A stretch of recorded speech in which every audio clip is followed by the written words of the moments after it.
Because understanding great literature is better than trying to read and understand yet another business book. On the Leadership Lessons from the Great Books podcast, we commit to reading, dissecting, and analyzing the great books of the Western canon. You know, those books, from Jane Austen to Shakespeare, and everything else in between, that you might have fallen asleep trying to read in high school. We do this for our listeners, the owner, the entrepreneur, the manager, or the civic leader who doesn't have the time to read, dissect, analyze, and leverage insights from literature to execute leadership best practices in the confusing and chaotic postmodern world we all now inhabit. Welcome to the rescuing of Western civilization at the intersection of literature and leadership. Welcome to the Leadership Lessons from the Great Books podcast. Hello, my name is Jesan Sorrells, and this is the Leadership Lessons from the Great Books podcast, episode number 151.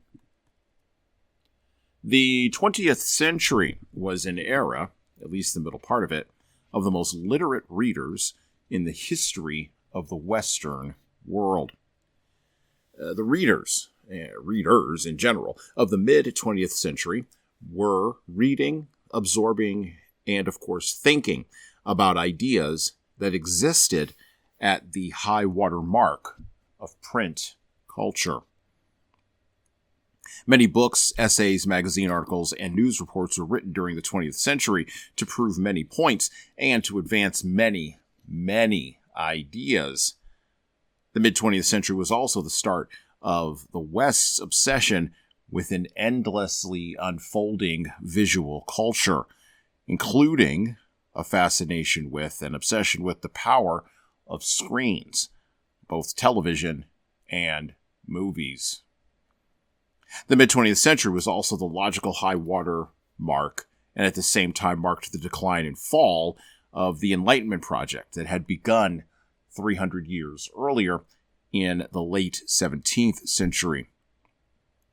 These two monumental moments, the high water mark of print culture and the beginning of the fall of the Enlightenment project, collided in the writing and in the reportage of journalists, poets, prose and narrative writers, and of course, inevitably, political writers.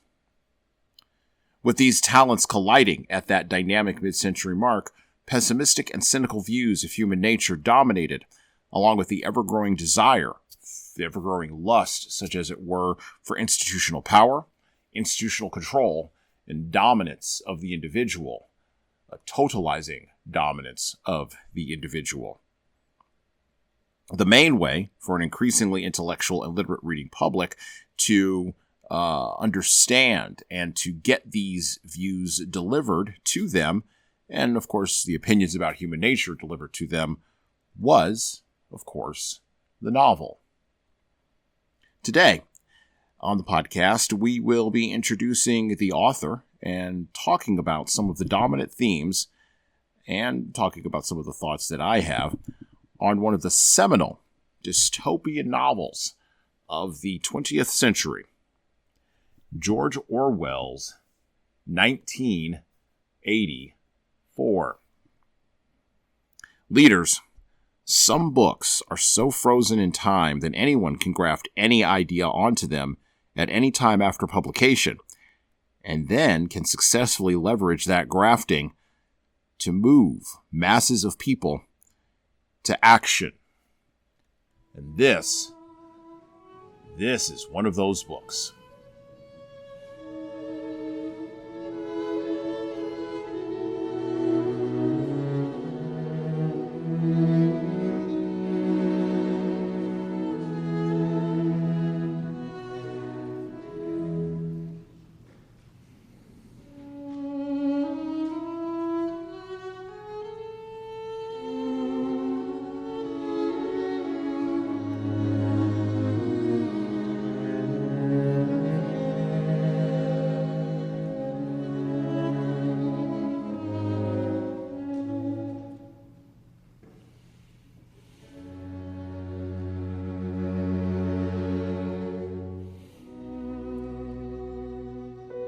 So as usual in this episode of the show, we're going to cover are going to talk about some of the areas that are around 1984. Now, one of the interesting things is that 1984 is, of course, a copyrighted work. It is not in the public domain. Therefore, we will not be reading excerpts from the book on the show, which I don't know if that would make Orwell happy or not. I do find it to be somewhat ironic that his estate viciously protects the Orwellian machine, such as it were, that continues to print cash based off of this dystopian novel. But the fact of the matter is, these works are copyrighted, and so we will not be reading them from the show. But I would encourage you to go out and pick up your own copy of 1984. Today, we're going to talk about the literary life of George Orwell, and we're going to begin to lay down the foundation of some of the themes that are explored in 1984. Some of those themes you know, but there's a couple of themes that I want to explore and that I want to talk about that are, in essence, for lack of a better term, minority reports. Yet another dystopian term that came from the mind of someone influenced by George Orwell. When we think about George Orwell, we have to think about who he was as a writer and as a creator. And so let's start with this. Eric Arthur Blair was born June 25th, 1903, and died January 21st, 1950. He was born in Matahari, Bengal Presidency, now Bihar, in British India, into what he described later on as a, quote, lower upper middle class family, unquote. Eric Arthur Blair was an English novelist, poet, essayist, journalist, and critic who wrote under the pen name of course, George Orwell. Orwell stood as probably the most famous post-colonialist or post-colonial British polemicist of the mid to late 20th century, and wrote essays on politics, literature, language, and culture. And in these essays, Orwell focused primarily on social criticism. He was vehemently opposed to all totalitarianism, both authoritarian communism and fascism, and he wrote in rabid support of democratic socialism. Orwell's most popular and accessible writing came in the form of two novels published towards the end of his life, the aforementioned 1984, of course, and Animal Farm, which was published in 1945. Now, Orwell came out of a very specific colonialist and Victorian perspective in England. He went to what we would consider to be private school, but in England, that is considered to be public school. And his family was not a family of means. He was separated from his father for many years, and raised by his mother and his sister. Orwell did not have any biological children. In fact, he adopted a son who continues to preserve his legacy. And his second wife was the woman who eventually became owner of the copyright of all of his books, all of his publications, and all of his writings. An interesting woman named Sonia Orwell, who died in the 1970s. There has never been an official autobiography, really, of George Orwell, or at least not one that has been gotten the thumbprint of approval from the family or from the estate of George Orwell. And that's because I think Eric Arthur Blair, or George Orwell, at the root was a difficult, persnickety, and personally unpleasant man. And he understood very little about how actual individual human behavior worked in relationships between people. He struggled from the time he was a child in understanding and relating to other folks. As a matter of fact, there are many stories, if you go look at his Wikipedia biography, about him being ill-adjusted at school with his mates and his friends, and then later on being ill-adjusted when he was in the military, and serving in an outpost. And then much later on, when he served, not notably, in the Spanish Civil War. He was intensely interested, however, as most people are who don't really understand human nature, he was intensely interested in dictating, in an almost unironically totalizing way, what people should do in relation to systems and institutions. And you can see that in some of his writing and his essays, actually in a lot of his writing and in his essays, including the essay that we covered, and we'll take a look at some pieces of it, or I'll quote some pieces of it on the show today. The essay Politics and the English Language, which we covered on the podcast last year. Go back and check out that episode. So Orwell, funny, smelly little man, was consumed with thinking and examining and pulling apart smelly little orthodoxies, wound up writing one of the seminal dystopian novels of the 20th century.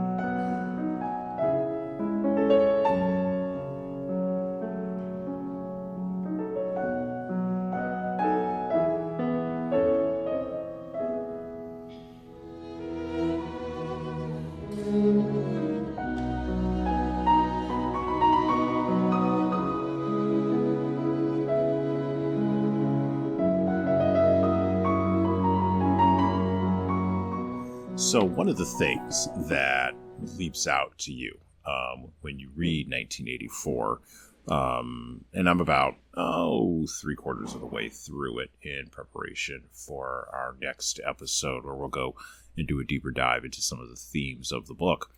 One of the things that jumps out to you is that this book is written in a fashion that is designed to be a punch in the mouth. It's designed to be a rhetorical swing, right?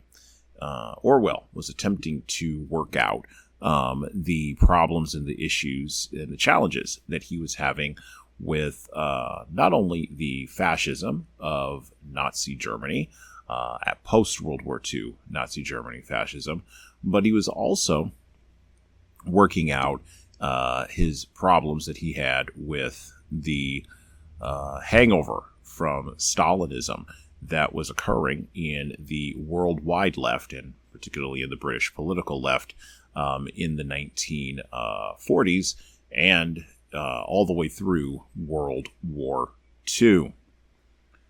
Orwell wrote 1984 even more so than Animal Farm as protest literature. He wrote it as a pamphlet.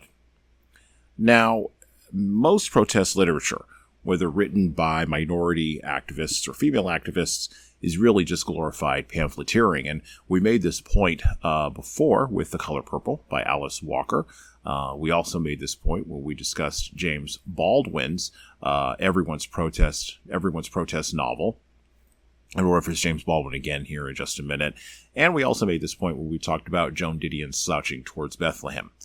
The protest novel, as glorified pamphlet, was a form of reportage that was very popular in the 20th century, but particularly popular for writers of a more leftist political bent. Protest literature, written by English socialists about the failures of communism, served as a critique, weirdly enough from the political right, of the political left. And this critique, particularly in 1984, comes off as confused and bitter, and not particularly, in spite of Orwell's probable objections or protestations to the contrary, not well written. Pamphleteering has always been a poor substitute for masculine action. And it is indeed the natural outcome of the industrialized system of interaction between human beings that seeks to overlook, deny, and evade man's fundamental complexities. In the case of Orwell, remember I mentioned earlier, he served somewhat ignobly in the Spanish Civil War. And I'm going to give you this quote directly from his Wikipedia article. Quote, Orwell set out for Spain on or about December 23rd, 1936, dining with Henry Miller in Paris on the way. Miller told Orwell that going to fight in the Civil War out of some sense of obligation or guilt was, quote-unquote, sheer stupidity, and that the Englishman's ideas, quote, about combating fascism, defending democracy, etc., were all, quote-unquote, baloney. And that's really one of the things that comes through in 1984. Yes, it is a totalizing critique of both communism and fascism. It is a totalizing critique of totalitarianism, and yet there are many ideas in it that can be grafted onto other ideas, which means they might not exactly be the most nutritious ideas that you can eat out on.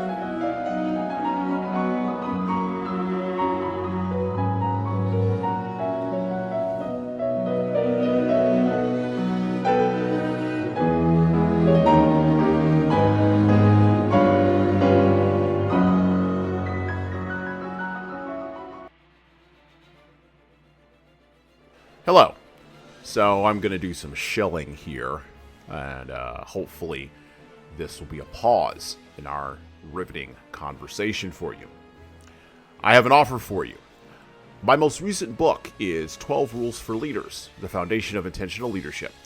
It's available in paperback, hardcover, or as an ebook on Amazon, Barnes & Noble, Kobo, and any other place you order books. Now, in this book, I address the 12 leadership areas that I have found leaders need to be the most intentional in to be the type of leader followers actually want to follow.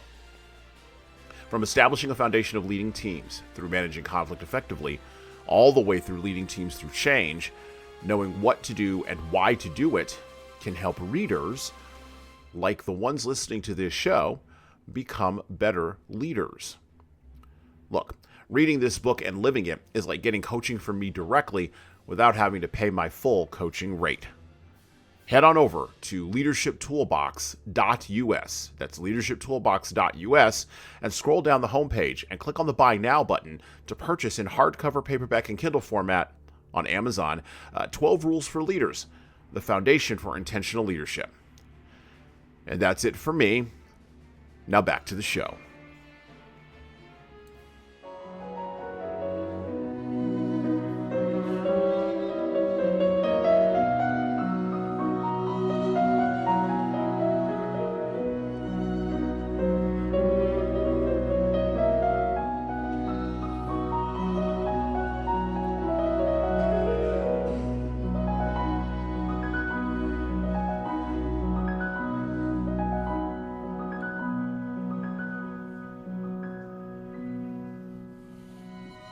All right, so remember how I said we were going to revisit something that we talked about earlier on an earlier episode of the show.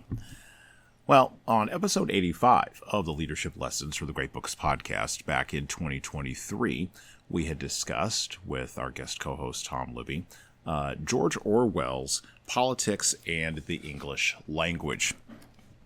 Now, Politics in the English Language is an essay that he rendered, and in the essay he talks about the nature of the decline of the use of the English language, and how people can bring it back, and how people can use those attempts to restore or refurbish the language in order to take conscious action.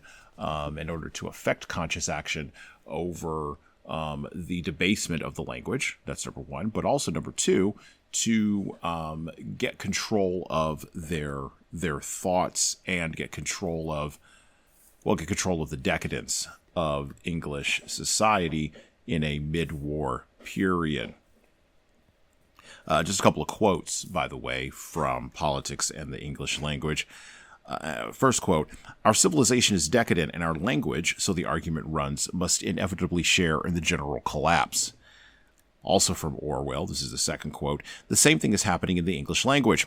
It becomes ugly and inaccurate because our thoughts are foolish, but the slovenliness of pit language makes it easier for us to have foolish thoughts." Close quote. The slovenliness of our language makes it easier for us to have foolish thoughts. If one gets rid of these habits, one will think more clearly. And of course, to think clearly is the necessary first step towards political regeneration, so that the fight against bad English is not frivolous, and it is not the exclusive concern of professional writers. Orwell makes this point in his essay, and there are some leadership lessons to be gained there about the efficacy of having clear thinking and engaging in clear thinking, but also the efficacy of engaging in clear speech. But then you turn and you look at the writing of 1984, and Orwell, as a political polemicist who was also a glorified English pamphleteer, was a bad novel writer. Nobody really wants to say this out loud because he's entered into or become part of the Mount Rushmore of post-war British literature. But the fact of the matter is, his talents were best confided, or best confined, at least, to political reportage and documenting the nature and depth of his obsessions in a political fashion. His two most famous novels, An Allegory and a Blank Dystopia, upon which any regime can write anything, have been read by high school students for decades, which, of course, indicates their lack of literary depth. And by the way, this is not to knock high school students. This is actually knocking Orwell. If he had written something that was denser, it probably would not have sold as much, nor would it have entered into the larger Western cultural zeitgeist as a warning against the very things he was railing against. But because it was written so simply, anything and anyone could write or graft anything onto the face of 1984 and call it by a name that he picked up as a pen name, but that has now become an adjective for totalitarianism, Orwellian.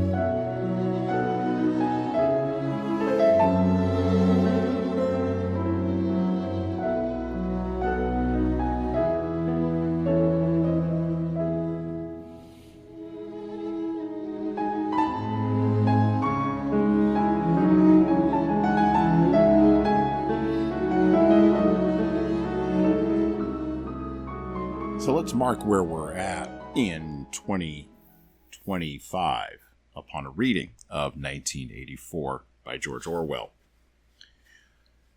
Book bans, words that change their meanings in real time. No freedom or lack of freedom of association.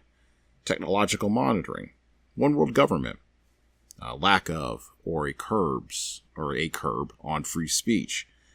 Social and cultural totalitarianism.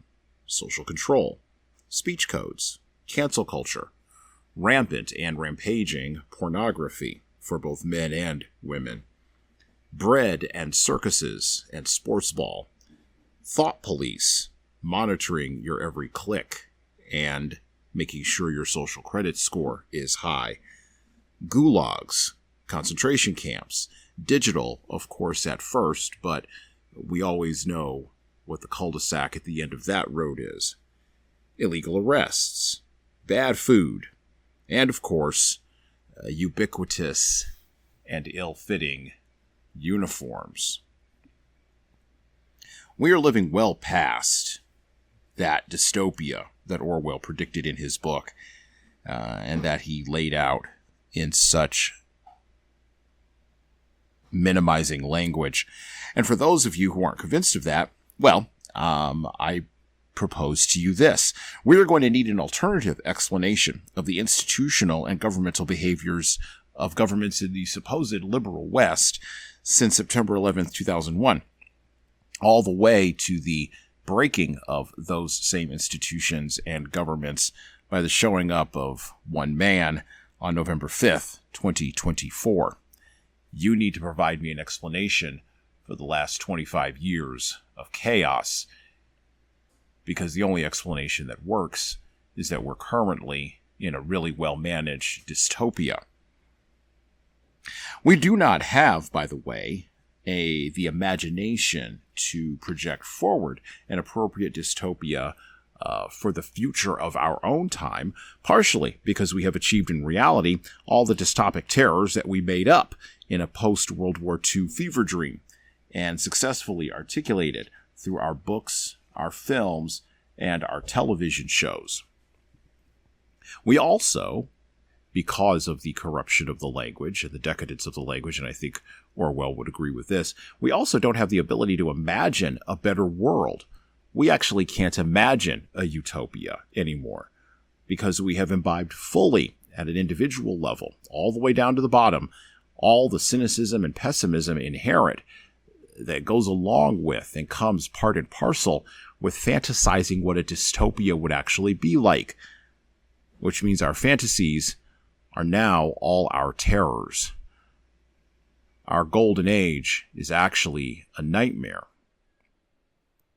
And how could a person, a culture, or even a leader imagine a quote-unquote golden age if that same person, that same culture, or that same leader can't shake off the psychological overcoat that shrouds them from seeing possibilities we don't believe are actually there?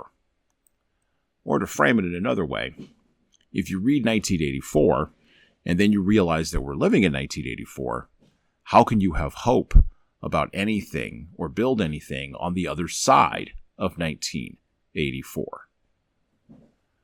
Oh, brave new world that we live in, and what people are in it. But here's the problem. Those people are going to have children, and those children aren't going to know anything about the roots of the terrors that we have imagined and brought to fruition in our dystopic present. And so we must come up with a better idea for a golden future. We must have the courage to imagine something that is not pessimistic or cynical, and then actually have the courage to start building it with our hands. And by the way, that's something that Orwell, a bitter and unpleasant little man, can't possibly lay out for us. And well, that's it for me.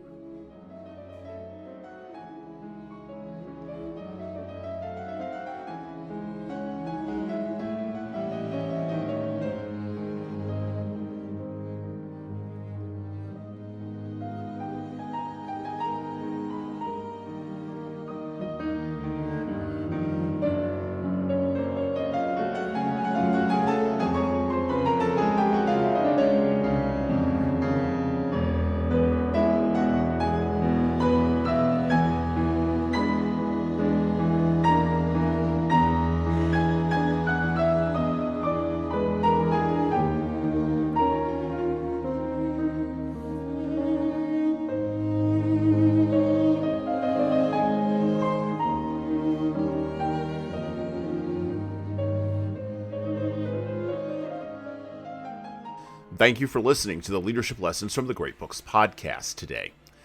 And now that you've made it this far, you should subscribe to the audio version of this show on all the major podcast players, including Apple iTunes, Spotify, YouTube Music, and everywhere else where podcasts are available. There's also a video version of our podcast on our YouTube channel.